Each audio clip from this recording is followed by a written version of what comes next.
gars, j'espère que vous allez bien, que tout va bien pour vous et qu'enfin votre famille se porte bien. Aujourd'hui on se retrouve pour une vidéo parce qu'il y a quelques jours il m'est arrivé un truc de ouf et je voulais vous en parler. Du coup, si le concept vous plaît et que la vidéo vous plaît, n'hésitez pas à lâcher un gros pouce bleu, à partager ma vidéo, à vous abonner puis activer la cloche et c'est parti. Donc il y a quelques jours de ça, ma mère m'a réveillée en me disant le chat n'est plus dans la maison, j'ai cherché partout, il n'y est pas là.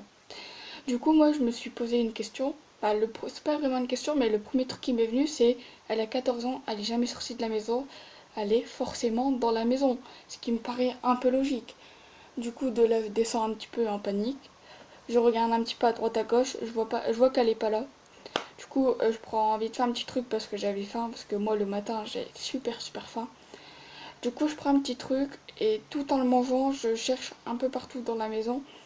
J'ai été même voir dans la cave alors que la porte de la cave est fermée à clé. Je ne suis absolument pas logique, mais c'est pas grave. Donc, j'ai cherché vraiment partout et je vois qu'elle est pas là. Donc après, là, avec ma mère, on s'est rappelé qu'elle avait ses chaleurs et qu'on a oublié de lui donner sa pilule. Donc on s'est dit, peut-être l'instinct a pris le dessus et elle est partie pour s'accoupler et va revenir dans quelques jours avec des bébés qui sont en train de se développer dans son ventre. Mais ça s'est pas du tout passé comme ça, franchement, ça aurait été beaucoup trop heureux pour que ça se passe comme ça. Donc de là, ben, on commence un peu à se dire, voilà, c'est obligé à se sauver, l'instinct a pris le dessus. Du coup, ce qu'on fait, ben, on continue un peu notre journée. De toute façon, on avait cherché pendant 2 heures dans la maison, où on a regardé 10 fois au même endroit, en dessous du fauteuil, dans les placards. Elle n'était pas là, donc il fallait bien se rendre à l'évidence et que bah elle n'était pas dans la maison et qu'elle était partie faire un tour dehors. Du coup, de là, bah, il faisait 36 degrés, on voulait un petit peu se rafraîchir et on a été dans la piscine. Donc en attendant, mon beau-père était parti au travail, tout ça. Il est parti, bah, il était parti au travail et c'est une demi-heure aller, une demi-heure retour. Du coup, en gros, ça fait 1 heure aller-retour. Et aussi, il avait été au garage pour changer son pneu parce que il a pris une bordure et il y avait un petit bout de pneu qui s'était enlevé et on voulait pas prendre de risque. Du coup, il est parti au garage pour savoir s'il fallait les changer ou pas. Du coup, il a été au garage, tout ça. Et bah moi je me prêtais à rentrer dans ma piscine en fait. J'étais en maillot de bain, tout ça. Et là mon beau-père il arrive et il dit B viens voir. Il parle à ma mère bien sûr. Il lui dit B viens voir. Donc de là ma mère elle le regarde comme ça et elle dit pourquoi. Et il dit j'ai ouvert le capot, il y avait des poils dedans. De mon chat. Qui s'appelle Misty Gris. Du coup de là moi en panique, je commence un peu à comprendre qu'elle est dans le moteur. Enfin qu'elle est dans le capot. Du coup, je vais pour sortir, je m'en foutais carrément, j'étais en maillot de bain, mais les gens, je m'en battais les couilles, ils pouvaient me regarder, j'en avais rien à foutre, au final. Je regarde, et là, je vois vraiment qu'il y a des poils. Du coup, ma mère, elle me dit de rentrer. Je rentre dans le garage, parce que, bah voilà, quand même, j'étais en maillot de bain. Voilà, ma mère, elle m'avait dit de rentrer parce que, bah, j'étais un peu sur une avenue en maillot de bain. Du coup, je suis rentrée dans mon garage, et là, j'entends ma mère qui pleure. Je me dis, ça y est, le chat il a brûlé dans le capot, il a souffert, c'est mort. Il a souffert, c'est mort, il est resté dans le capot, il a brûlé dedans. Du coup, moi aussi, je me mets un peu à pleurer, ce qui est logique, parce que je veux bien que c'est la vie, elle va tôt ou tard finir par mourir, mais moi, je veux pas qu'elle meure, je veux pas qu'elle meure en ayant souffert. Je veux qu'elle meure naturellement, pardon, que son cœur il s'arrête comme ça parce qu'elle est trop vieille, mais pas que bah elle souffre et que bah elle meurt après quoi.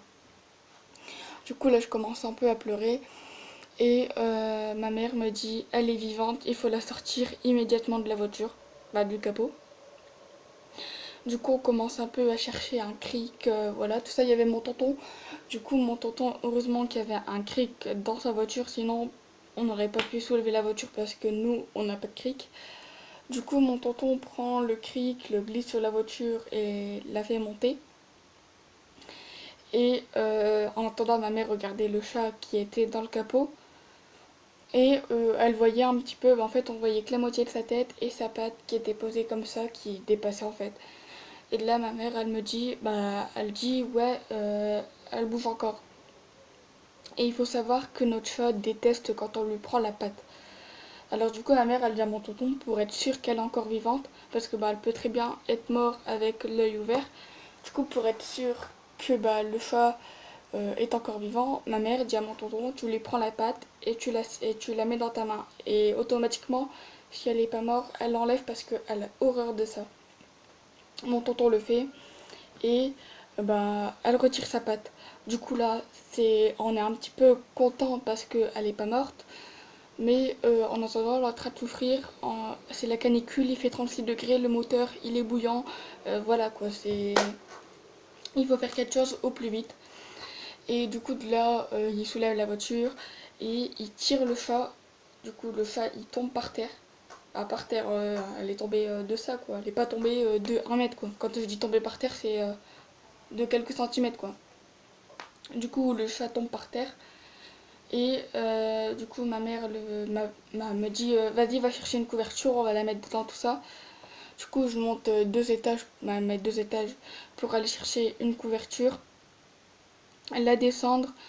J'ai été remplir un bac d'eau super froide parce qu'il faut savoir qu'elle était dans un sale état, en voulant dire que elle était déshydratée, tout ça.